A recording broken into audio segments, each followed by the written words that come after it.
Welcome back to Technology and Computer Science with Felix Pham from Vietnam. Today we want to investigate how we can have a nicer interface to our application. To that end, we will have a look at the Slack API. The Slack API will allow us to send messages from Python into our chats in Slack. We will reduce our example to only sending messages from Python to Slack, but in the future we will polish that and also allow to get messages from Slack into our program to have an interactive experience. So without further ado, let's start coding.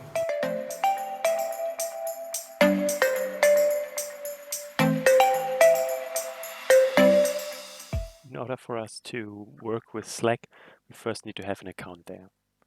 I'm already logged into the Slack homepage, but because I already have an account, if you don't have an account yet, you will probably see something similar to this. You can create a new account and work your way from here. If you already have an account, then you can just sign in however you set up your account to work. And I already have an account here, so looks a little bit different now. So I already have an account here. I already have some workspaces. You can now create a new workspace, maybe with your friends who are also into trading. You can click on one of your workspaces that you created and he will try to launch the desktop application if you have already downloaded it. We don't need to do that now. We just needed to set up everything. Next, we want to set up our bots. For that, we need to go to api.slack.com. Here we can create a custom app. And we have two options from here. We can either set up everything by hand in the web API and the web GUI, or we can use a manifest file, which I will also offer in the GitLab and the GitHub repository. But we want to build it from scratch in this tutorial. We select the name here. I already have some apps, so there might be some conflict here. Let's see, Binance could be free. And I want to select my workspace and I click on Create App. From here we come to the overview page of your apps. In this dropdown you can select between different apps that you have on your account already. So we see here I have already some test apps here. From this overview page we can have a look at how we want to use this. So we can go to Add Features and Functionality. Here they already offer you some pointers where you might want to go. And we want to go to Bots. Then because our app needs a bot to actually interact with the API. We click on Review Scopes to add. We scroll down to the scopes to select. We have two choices here. We can select scopes for bot tokens. So bot tokens are used to identify bots and are associated with permissions for a bot in the application. But you can also have bots that act as specific users. But for our case, we don't care. We just want to have a bot in our system. So we take this bot token scope section and we need to add some permissions for the bot to actually function correctly. We might want to have a chat write permission so that our bot is actually able to write messages into one of the chats. After we have selected our scopes, we can go again to our basic information page and we need to install the bot into our workspace. So we click on this button here and then we are asked, we have like an overview where we again see all the permissions that this app will need. And it is installed. In order for us to know in which chats our bot can actually write to, we also need to have some read permissions as well. We need the channels.read permission so we can see which channels or conversations our bot is a part of. As you can also see, we get a warning now because we changed the permissions of our app and we already installed the app earlier. We now need to reinstall our app.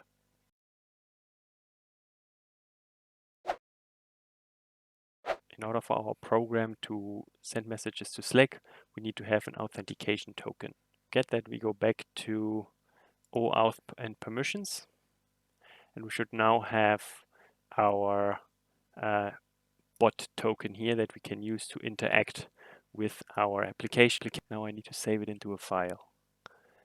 I call this file bot token.punky. You can call it whatever you want.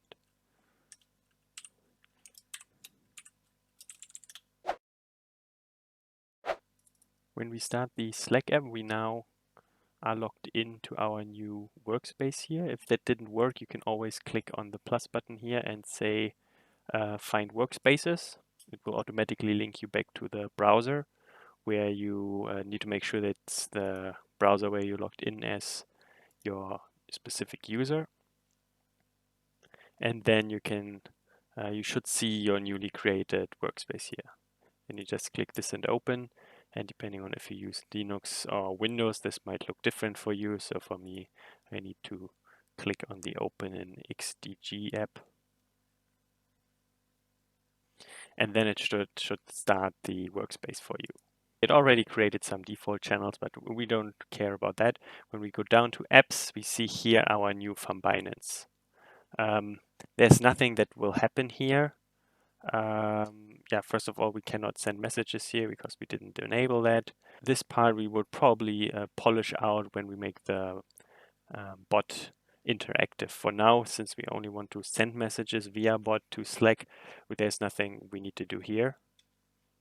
So instead we will create a new channel and we will call it bot messages.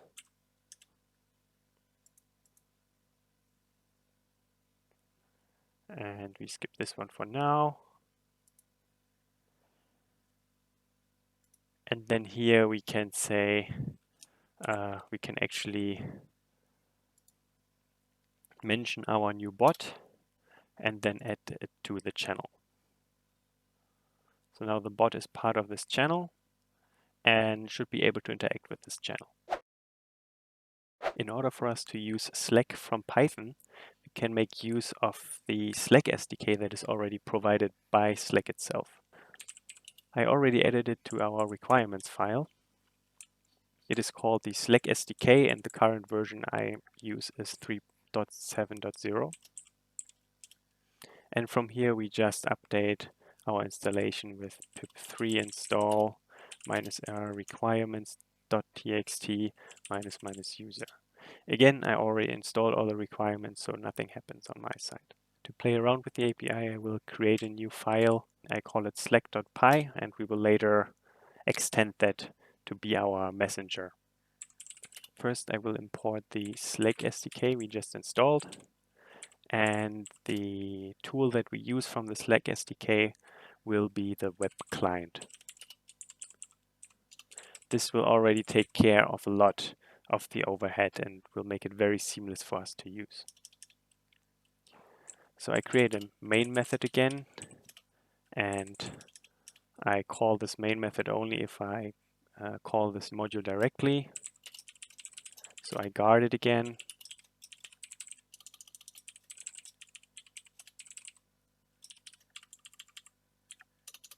The first task I want to accomplish is to send a message to our channel independent of our whole trading backend. So I just want to see if I can send a message. To do that, I create an instance of the client, but the client needs the token, the authentication token for the bot. So we need to somehow get that token in here. And one way I like to do it is by using the argparse library, which is a very nice tool for command line parameters that you want to provide to your scripts. So very easy. I will not go into detail here. Argument parser. There's a lot of There's a lot of arguments we can provide here. There's a lot of arguments we can provide in the other callbacks. For example, helper texts, certain behavior, certain checks that are supposed to be done on the arguments. But we want to keep it very, very simple. So I just say I want to have a token here. And that's basically it. So now I just say my arguments are parser.parseArgs. And this method will automatically look at the system parameters and will take them apart and pass them according to our parser that we set up. And then we are able to use those arguments to get the token. So when we have our client, the first thing we need to do is to get a list of all the channels that we can actually write to. We do that by calling client.conversations list. And this gives us a response, of course. Assuming that the response works the way we want, of course, there can be exceptions. We might not have the permissions we need or some other problems. But for now, we assume that we get what we want. Then we can access the channels by looking at the data attribute. And in there should now be a channels field. Those channels include all the channels that our bot has access to. So not just the channels it's a part of, but also public channels. And we want only those channels where the bot was actually invited to. So we need to reduce that list. We use a list comprehension for that. And we say, okay, give me all the channels, channel for channel in channels, if channel is member. So this is another field within the channel dictionary that will tell us if we're actually a member of that channel or if we just have access to that channel. And then we want to write a message in those channels. So for every channel in those channels, we say we say client dot chat post message. And this call requires us to provide a channel ID, which we can also get from this channel dictionary,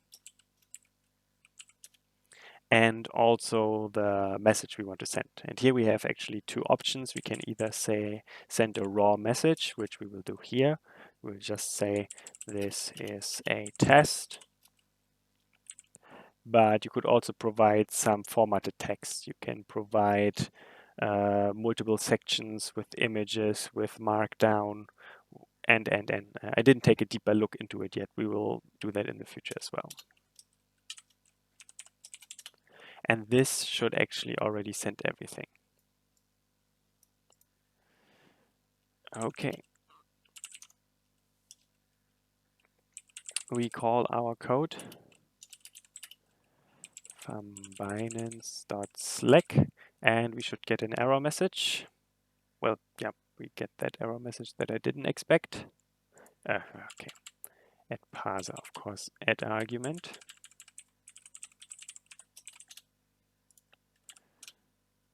So yes, so we get an error message here because I used the argparse module and told the parser that we expect a parameter token and we didn't provide anything. So we now have to provide the token here. I already saved the token. I think it is in bot token.key.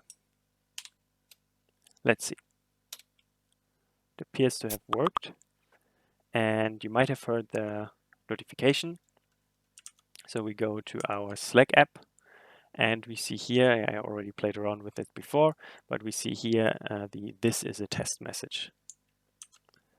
So yeah, that's basically our first play around with that. So the Slack SDK already takes care of a lot. So we only need to provide a token here. We should do some proper error checking here. but otherwise it's just a get the channels we are a part of and then send a message in all of those channels. So very simple. The biggest issue will actually be how we want to put that into a kind of modular framework that we can simply add to our overall program, to our trader. That's it for today. If you enjoyed it, please leave a like, and if you want to see more content, also consider to subscribe to the channel. If you are a holder of the utility token ADA and you want to support me, you can stake with my pool Felix Pham, ticker name Lix. Thank you very much.